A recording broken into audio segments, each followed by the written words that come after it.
সরকারি চাকরি করি। মূল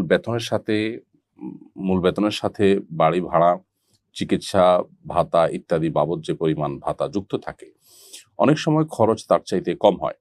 তবুও পুরো টাকা গ্রহণ করা কি আমার জন্য বৈধ হবে? খুবই চমৎকার একটি প্রশ্ন।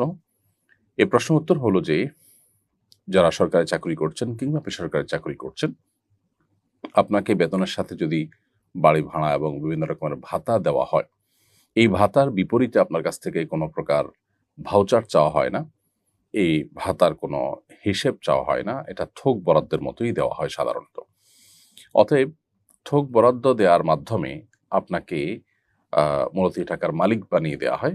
আপনি এই ভাতা গ্রহণ করার পর যদি অল্প টাকায় আপনার কাজ আপনি সেরে ফেলতে পারেন, তাহলে বাকি টাকা আপনার জন্য সম্পূর্ণ হালাল হবে এবং প্রতিষ্ঠানের তরফ থেকেই এই ধরনের সম্মতি অস্পষ্টভাবে বা অঘোষিতভাবে দেয়া থাকে।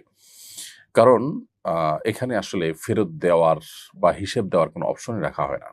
অতএব এটা পরিষ্কার যে সরকারি হোক আর বেসরকারি হোক, যেকোনো চাকুরিতে বেতনের সাথে যে সমস্ত ভাতাগুলো দেওয়া হয়, এই ভাতাগুলো দেওয়ার মানে এই নয় যে যা তোমার খরচ হবে সেটা খরচ করে তুমি বাকিটা ফেরত দিবে। সুতরাং এখানে যে টাকা আপনি পাবেন সেটা বেতন যেরকম আপনার জন্য সম্পূর্ণ হালাল, এই ভাতার পুরো টাকাটাই আপনার জন্য হালাল। পুরো টাকা আপনার ব্যয় হোক, তার চাইতে কম ব্যয় হোক কিংবা তার চেয়ে বেশি ব্যয় হোক, সেটা সম্পূর্ণই আপনার বিষয়। অতএব আপনি নির্দ্বিধায় সেটি ভোগ করতে পারবেন।